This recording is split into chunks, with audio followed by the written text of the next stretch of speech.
ബ്രൂവറിയിൽ ഇടതുമുന്നണിയിൽ എതിർപ്പ് രൂക്ഷമാകുമ്പോഴും LDF യോഗം വിളിക്കുന്നത് അനിശ്ചിതമായി നീളുന്നു. ഉടൻ മുന്നണി യോഗം ചേരണമെന്ന ആവശ്യം CPI ശക്തമാക്കിയേക്കും.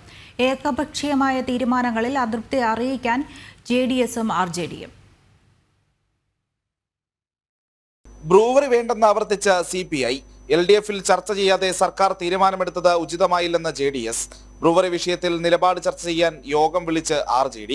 വിവാദ മദ്യനിർമ്മാണശാലയ്ക്ക് അനുമതി നൽകിയതുമായി ബന്ധപ്പെട്ട് LDFിൽ പൊട്ടിത്തെറി രൂക്ഷമായിട്ടും മുന്നണി യോഗം വിളിച്ച് കാര്യങ്ങൾ ചർച്ച ചെയ്യാൻ നേതൃത്വം ഇതുവരെയും തയ്യാറായിട്ടില്ല.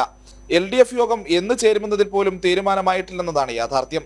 എല്ലാവരെയും വിശ്വാസത്തിലെടുക്കുമെന്ന് CPM സംസ്ഥാന സെക്രട്ടറി പ്രഖ്യാപിച്ചെങ്കിലും LDF ചേർന്ന് കാര്യങ്ങൾ വിശദീകരിക്കാതെ ഇതെങ്ങനെ സാധിക്കുമെന്നതാണ് പ്രധാന ചോദ്യം. മുന്നണി യോഗം ഉടൻ ചേരണമെന്ന് CPMനോട് ആവശ്യപ്പെടാൻ ഒരുങ്ങുകയാണ് CPI.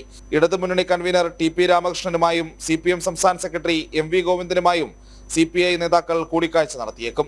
JDS, RJD നേതാക്കളും LDF യോഗം വിളിക്കണമെന്നാവശ്യപ്പെടാൻ സാധ്യതയുണ്ട്.